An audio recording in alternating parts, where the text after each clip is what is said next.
우리 신앙 고백하겠습니다. 우리 믿음으로 힘차게 하나님 앞에 신앙 고백하겠습니다. 시작. 항상 기뻐하라. 쉬지 말고 기도하라. 범사에 감사하라. 이것이 그리스도 예수 안에서 너희를 향하신 하나님의 뜻이니라. 아멘. 우리 옆에 분 바라보시면서 이렇게 인사하겠습니다. 사랑의 눈빛을 보내주세요. 하나님을 사랑합시다. 하나님을 사랑합시다. 아멘. 읽어드릴 말씀 가지고 많이들 웃으셨는데 죽은 개 같은 나를 자녀로라는 제목으로 말씀 선포하겠습니다. 제목이 아주 파격적이죠. 욕 아닙니다. 네, 성경에 나와 있는 내용을 인용한 겁니다. 말씀 오늘 집중해서 잘 들어보시면 좋을 것 같습니다. 궁금하실 것 같으니 거두절미하고 바로 우리 성경 속 이야기로 한번 들어가 보도록 하겠습니다. 준비됐죠? 성경 속 이야기로 한번 들어가 보자고요. 자, 성경에 굉장히 많은 아름다운 이야기들이 있지만 많은 신학자들은 이 무비보셋의 이야기를 가장 아름다운 이야기다라고 말을 합니다. 자, 여러분, 오늘 주인공이 누구라고요? 무비보셋. 이름이 좀 어려우니까 우리 한번 고백해 봅시다. 시작. 무비보셋. 맞아요. 오늘 우리는 이 무비보셋의 인생에 베풀어진 다윗의 은총을 함께 묵상하면서 우리에게 주신 하나님의 은혜를 더 깊이 알아가기를 소망해요. 자, 무비보셋의 탄생과 인생 스토리는 아주 드라마틱합니다. 느비보셋은 이 무너진 왕의 후손으로 태어났어요. 자, 지난주 말씀의 주인공이 누구였죠? 다윗 누구야? 물론 다윗도 나왔죠. 누구죠? 요나단. 맞아요. 우리 다음 세대 말씀 아주 잘 기억하고 있습니다. 요나단 맞아요. 자, 무비보셋은요, 다윗을 자기 생명처럼 사랑한 요나단의 아들이에요. 누구의 아들이라고요? 요나단의 아들이에요. 자, 요나단은 지난주 말씀, 자, 누구와 함께 죽었다고 했죠? 사울과 함께 죽었어요. 길보아 전투에서 아버지 사울과 함께 전사를 했습니다. 자, 여러분, 왕과 왕자가 죽었어요. 블레셋과의 전쟁에서 패배했어요. 그날 사울의 궁정 사람들은 이 길보아 전투의 패배와 왕과 왕자의 죽음 소식을 전해 들었겠죠. 이때 사울의 궁정 사람들은 공포에 휩싸였을 거예요. 이제 블레셋 군대가 궁으로까지 진격해서 이스라엘에 남은 왕의 후손까지 죽이는 것은 아마 시간 문제라고 생각했을 거예요. 자, 지금 왕궁에 남아있는 후손들은 적군의 표적이 되었어요. 게다가 그들은 블레셋에만 위험을 느끼는 것이 아니었어요. 이스라엘 내부에도 또 다른 적이 있었습니다. 그 적이 누구냐? 바로 다윗이었어요. 다윗의 군사들은 사울 왕궁에 굉장히 큰 위협으로 다가옵니다. 자, 여러분, 다윗은요, 오랜 시간 사울의 적이었죠. 사울이 다윗을 향해 품고 있던 그 적대심은, 그 미움은 사울 왕 후손들에게도 그대로 이식되었을 거예요. 자, 이러한 상황에 지금 왕과 왕자가 죽었어요. 사울의 왕궁 사람들은 곧바로 두 가지를 예상했습니다. 우리가 블레셋에 정복당하겠구나. 그리고 이스라엘의 새로운 왕으로 다윗이 세워지겠구나. 이 두 가지 중 어느 하나가 실현이 되더라도 사울 왕의 후손들은 어떻게 될까요? 망하죠. 그렇죠. 고대 근동 지방에서는요, 여러분, 새로운 왕이 세워지면 이전 왕의 후손들은 다 죽이는 전통이 있었어요. 왜냐? 반역의 주역이 될 수 있기 때문에. 자, 무비보셋 무비보셋은 사울의 아들인 요나단의 아들이었어요. 그러니까 사울의 뭐죠? 손자죠. 그렇죠. 할아버지. 맞아. 사울 할아버지도 맞아. 오케이. 박수 한번 주세요. 예. 우리 방청객. 예. 사랑해. 맞아요. 할아버지죠. 그리고 손자예요. 그러니까 블레셋 군대나 다윗의 군사들은 모두가 지금 사울 왕궁에 남아있던 왕의 후손들에게는 엄청난 두려움과 불안이 되었던 거예요. 그는 누군가의 손자라는 이유만으로 이 권력의 다툼에서 가장 먼저 희생자가 되어야 했어요. 이것이 무비보셋 본인의 선택과 상관없이 받은 인생의 조건인 것이죠. 자, 다시 말해 은혜가 아니면 안 되는 존재였어요. 첫 번째, 은혜가 아니면 안 되는 존재. 여러분, 우리 또한 이 무비보셋처럼 내 의지와 선택과 상관없이 인생의 많은 조건 속에서 태어나죠. 자, 그 누구도 가정을, 부모님을 선택하고 태어난 사람은 없습니다. 태어나 보니 내 부모님이 되어주셨어요. 형제, 자매도 마찬가지겠죠. 무비보셋이 자신의 의지와 선택과 상관없이 사울의 후손으로 태어날 수밖에 없었던 것처럼 누군가의 아들, 누군가의 딸, 누구의 동생, 누구의 아내, 누구의 남편, 누구의 아빠, 누구의 엄마. 여러분, 나의 외모, 그리고 내가 태어난 나라, 우리가 선택한 건가요? 아니죠. 이러한 것들이 여러분, 내 인생 내가 주인이 절대 될 수 없음을, 내가 주인이 되는 것이 얼마나 위험한 것임을 보여주고 있는 것이죠. 자, 우리 사무엘하 4장 4절 함께 읽어보겠습니다. 시작. 사울의 아들 요나단에게 다리 저는 아들 하나가 있었으니 이름은 무비보셋이라. 전에 사울과 요나단이 죽은 소식이 이스라엘에 올 때 그 나이가 5살이었는데 그 유모가 안고 도망할 때 급히 도망하다가 아이가 떨어져 절개 되었더라. 자, 여러분, 성경은요, 무비보셋이 5살 때 끔찍한 일을 당했음을 말해주고 있어요.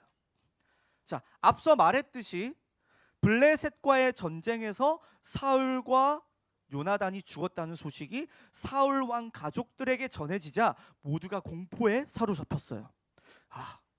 이제 적군이 우리를 죽이러 오겠구나. 너무나 두려워하던 이 유모는 아이를 돌봐주는 여인을 말해요. 이 유모가 어린 무비보셋을 안고 급하게 도망가다가 그만 아이를 떨어뜨립니다. 이때 무비보셋은 두 다리가 모두 부러졌고요. 이 사울 왕의 죽음과 도망자 생활로 인해서 제대로 된 치료를 받을 수가 없었어요. 결국 두 발을 다 못 쓰게 되는 절뚝이가 되었습니다. 그렇게 그는 평생 장애를 가지고 살아갑니다. 이 장애는 그에게 자유를 완전히 빼앗아 버렸어요.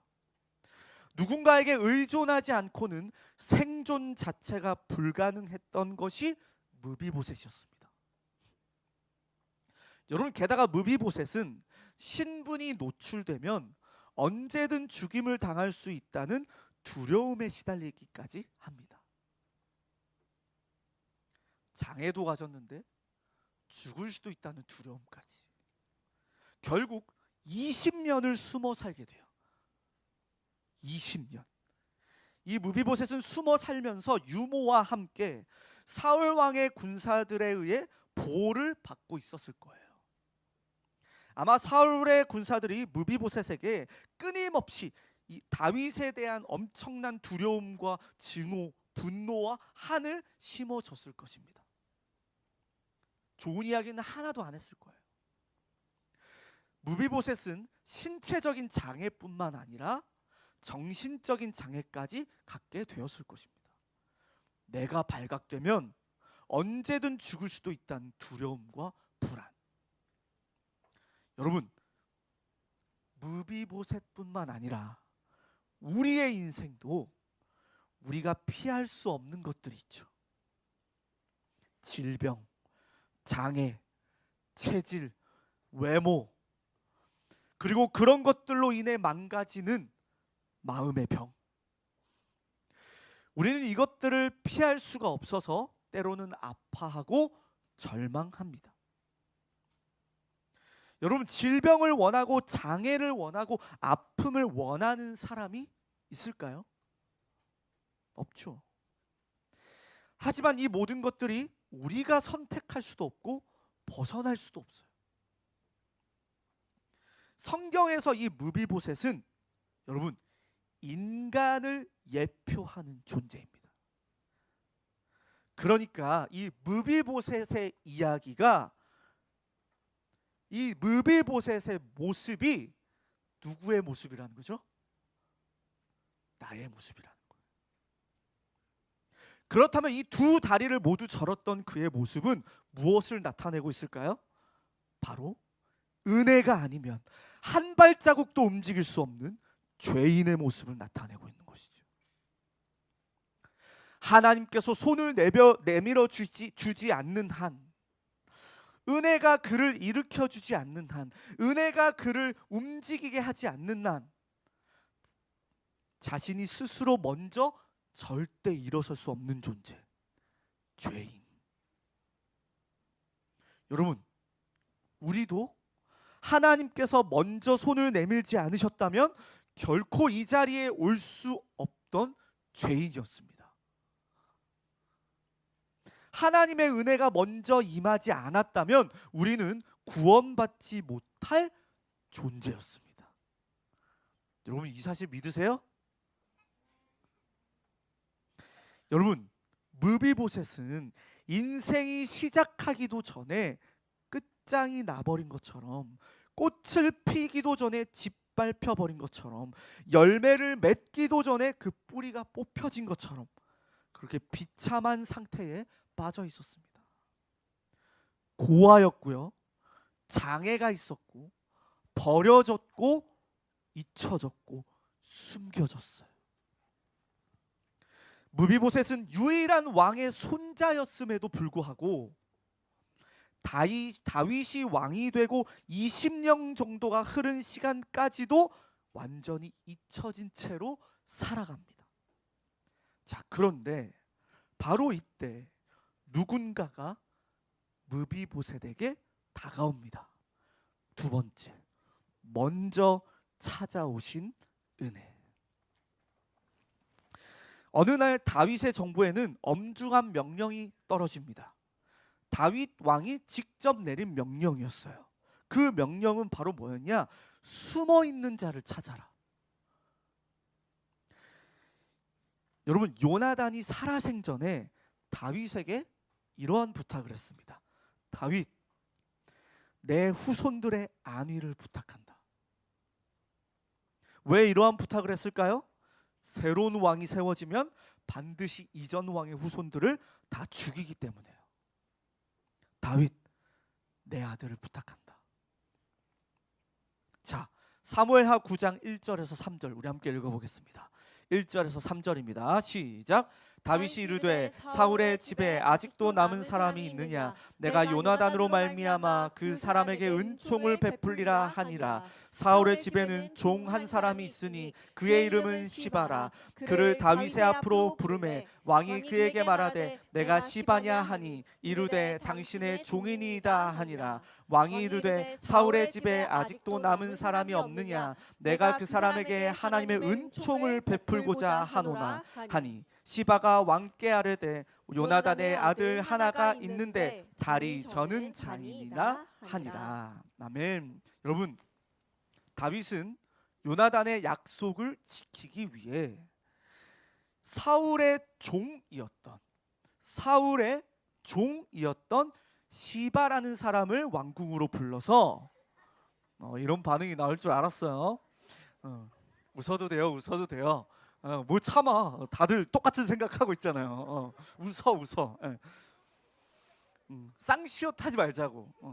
시바라는 사람을 통해 시바라는 사람을 왕궁으로 불러서 사울의 집에 남은 사람이 있는지 묻고 있습니다. 다윗이. 자, 발음 잘 합시다 우리. 이 시바가 누구라고요? 사울의 종, 사울의 종이에요. 자, 여러분 성경에 이 시바에 대해 기록된 내용을 읽어보면 정말 화가 나요. 그런데 이상하게 이 이름을 부르는 것만으로도 마음이 좀 시원해져요. 이 시바는 사울의 종인데 다윗이 왕이 된 후에 쥐 죽은 듯이 숨어 살고 있었어요. 갑자기 군대가 나타나서 이 시바를 왕 앞에 끌고 가는 거죠. 그리고는 다윗이 시바에게 묻습니다. 사울의 집에 남은 사람이 없느냐? 남은 사람이 없느냐? 무비보셋을 찾기 위한 다윗의 간절함이 여러분 느껴지지 않습니까? 사울의 집에 남은 사람이 없느냐? 지금 시바가 지금 뭐라고 말하고 있습니까? 요나단의 아들이 하나 있는데 다리를 저는 자이니라. 이렇게 언급하고 있어요. 여러분 이 말만으로도 너무 거슬리죠. 사울의 종으로 끝까지 무비보셋을 지켜줘야죠. 그냥 순순히 대답해 버려요 지금. 근데 묻지도 않았는데요, 다리를 전다고까지 말해요. 이때 당시 장애를 가진 사람은 저주받은 사람으로 인식을 했던 때예요. 그래서 신성한 왕국으로는 절대 들어갈 수 없었습니다. 이 시바는 아주 박쥐 같은 사람이었어요. 내가 이렇게 말하면 다윗 왕이 기분 좋아할 것이고 무비보셋을 죽여도 왕궁에서는 죽이지 않겠지 하고 그렇게 말한 거예요. 자, 이 시바의 말에 다윗이 여러분 뭐라고 말하냐? 4절 한번 읽어보겠습니다. 4절입니다. 시작. 왕이 그에게 말하되 그가 어디 있느냐 하니 시바가 왕께 아뢰되 로드발 암미엘의 아들 마길의 집에 있나이다 하니라. 여러분 묻지도 따지지도 않고 지금 물어봅니다. 다윗이 그가 어디에 있느냐? 자격과 조건을 따지지 않아요. 다른 걸 묻지 않아요. 지금 뭐라고 해요? 어디 있느냐? 당장 찾아가서 모든 축복과 은혜를 다 쏟아부어 줄 준비가 되어 있는 사랑이에요. 그리고 5절에서 6절 우리 함께 읽어보겠습니다.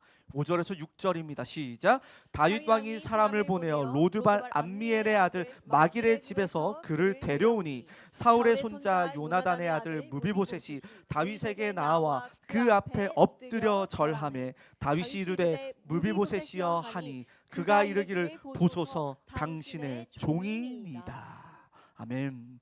무비보셋은 20년 동안 숨어 지냈어요, 여러분. 이제 아무도 자기를 알아보지 못하니 마음 편하게 살 수 있을 거라고 생각했어요. 그런데 웬걸?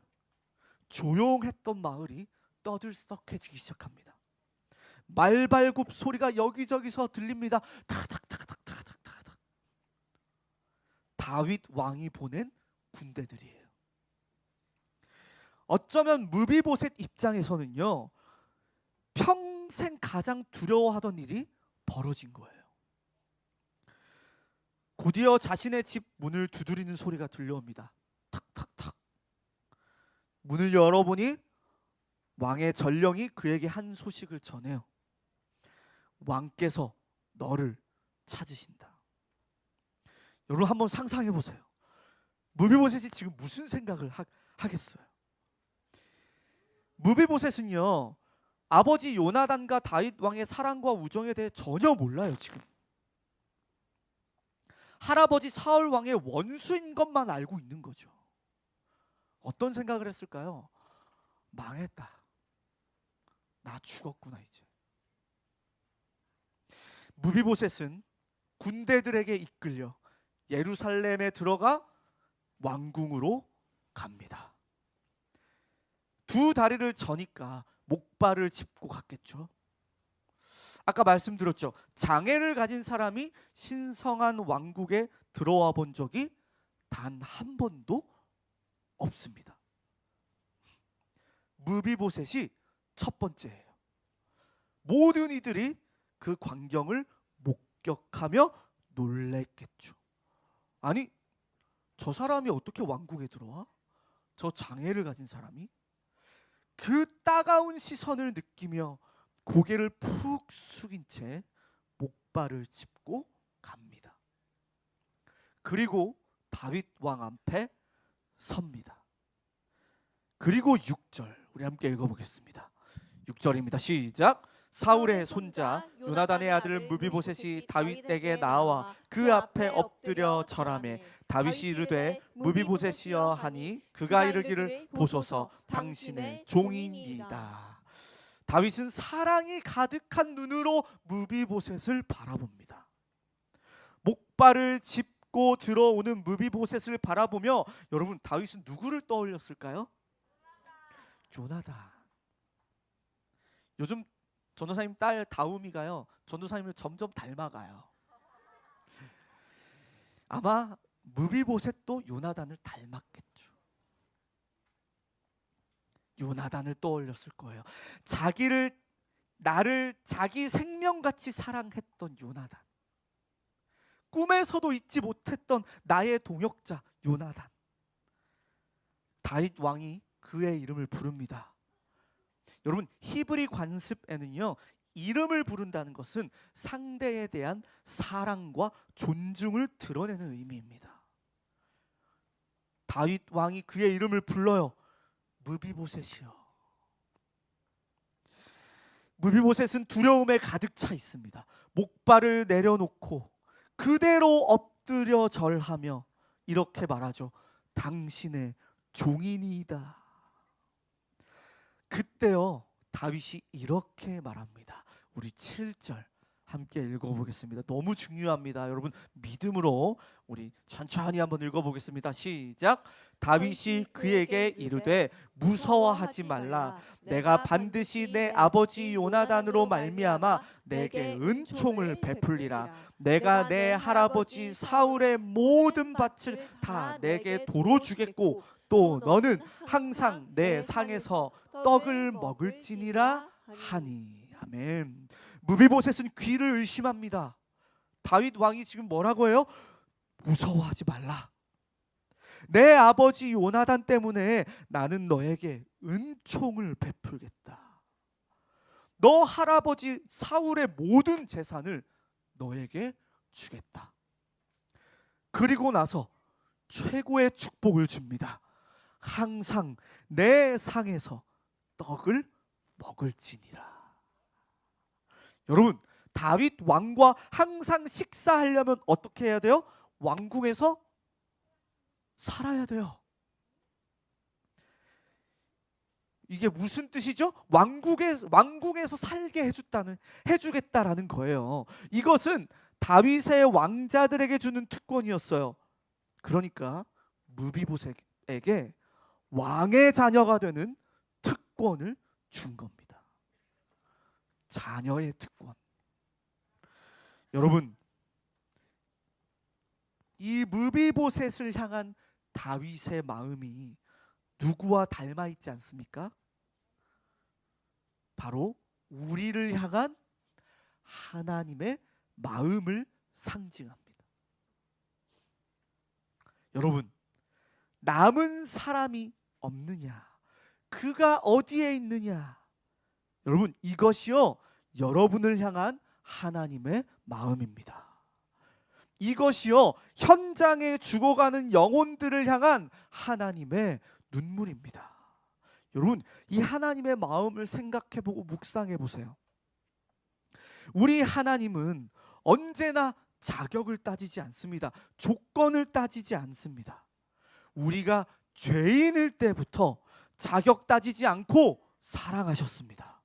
우리가 하나님을 알지도 못할 때에도 일방적으로 우리를 먼저 사랑하셨습니다. 그러니 여러분, 무너질 때마다, 마음이 힘들 때마다, 무비보셋처럼 나의 연약함이 자꾸만 올라올 때마다 그가 어디에 있느냐, 그 하나님의 사랑 앞에 나아가시기 바랍니다. 여러분, 그 사랑으로 여러분에게 하나님의 자녀라는 최고의 특권을 주셨습니다. 여러분, 믿으십니까? 옆에 분과 인사하세요. 당신은 하나님의 자녀입니다. 당신은 하나님의 자녀입니다. 여러분, 이거 최고의 특권이에요. 여러분, 이 정체성을 기억하셔야 합니다. 나는 하나님의 왕의 자녀다. 손흥민 선수에게 당신 축구 진짜 못해요 라고 말한데 손흥민 선수는 기분 나빠하지 않죠. 왜죠? 내가 누군지 아니까. 나는 무엇을 가지고 있는 사람인지 아니까. 그래서 여러분, 내가 누군지 아는 것, 정체성이 너무 중요합니다. 우리 다음 세대들, 우리 교사 선생님들, 여러분은 왕의 자녀, 하나님의 자녀입니다.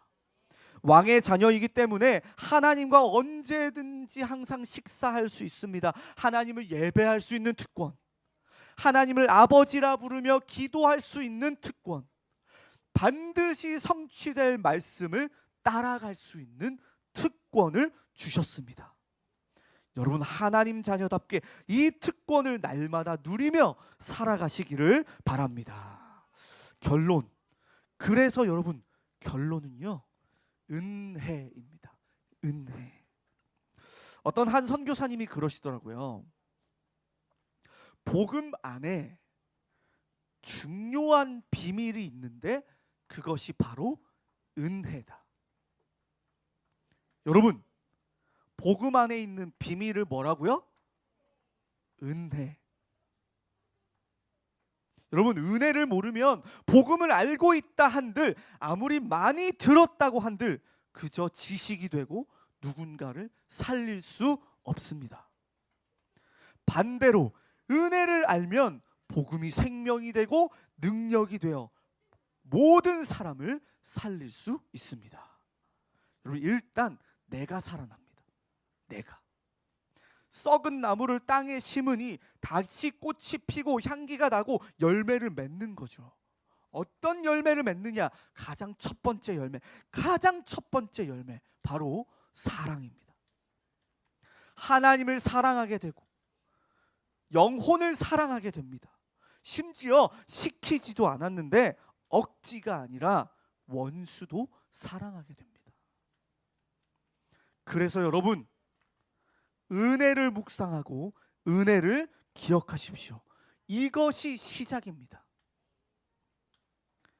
내 인생이 이렇게 불행한 이유, 아무리 가져도 만족이 없는 이유, 내 마음이 이렇게 힘든 이유, 하나님을 떠나서이구나. 내가 죄인이구나. 내가 무비보셋이구나. 하나님을 알 수도 없고 알아도 만날 수도 없고 그저 나 돈 성공 인정 하며 사는 영적 장애를 가진 죄인. 이 지저분하고 더러운 죄의 문제를 해결해 주시기 위해 자기 하나뿐인 아들 독생자를 내어주셨고, 그 독생자 아들에게 인간이 지은 모든 죄를 다 뒤집어 씌우셔서 멸시당하시고 조롱당하시고 가장 고통스러운 십자가에 매달리게 하셔서 죽게 하시고 부활하셔서 우리의 모든 죄를, 사단의 권세를 단번에 영원히 해결하셨구나. 여러분, 이 예수 그리스도를 알고 믿은 것이요, 은혜입니다. 우리의 모든 것 은혜입니다, 여러분. 은혜를 아는 자는 마땅히 이 고백을 하게 됩니다. 이 영적 겸손을 갖게 됩니다. 무비보셋이 다윗에게 은총을 받고 나서 한 고백이죠. 우리 8절 마지막으로 한번 읽어보겠습니다. 8절입니다. 나의 고백이다 하는 마음으로 우리 함께 읽겠습니다. 시작. 그가 절하여 이르되 이 종이 무엇이기에 왕께서 죽은 개 같은 나를 돌아보시나이까 하니라. 아멘. 죽은 개 같은 나를. 무비보셋은 절을 하며 말했습니다. 이 종이 무엇이라고 죽은 개나 다름없는 저를 그렇게 생각해 주십니까? 여러분, 정말 눈물 나는 고백이죠. 그는 왕 앞에 절하며 완전히 엎드려져 있었어요. 그리고 이렇게 고백하는 거예요. 이 종이 무엇이라고 죽은 개나 다름없는 저를 그렇게 생각해 주십니까? 여러분, 이것이 바로 하나님 앞에 선 죄인의 마땅한 고백입니다. 여러분, 지금 이것이 바로 진정한 예배입니다. 우리 초중국 다음 세대들과 교사 선생님들이 하나님 앞에 날마다 이렇게 엎드려서 고백할 수 있기를 간절히 원합니다. 하나님, 종이 무엇이라고 죽은 개 같은 나를 구원하십니까? 자녀 삼으십니까? 사랑하십니까? 여러분, 하나님의 은혜를 기억하고 넘치는 감사와 사랑이 흘러 넘치는 여러분들 되기를 간절히 소망합니다. 하나님의 말씀을 받았습니다. 우리 한 줄 기도문 작성해 보겠습니다.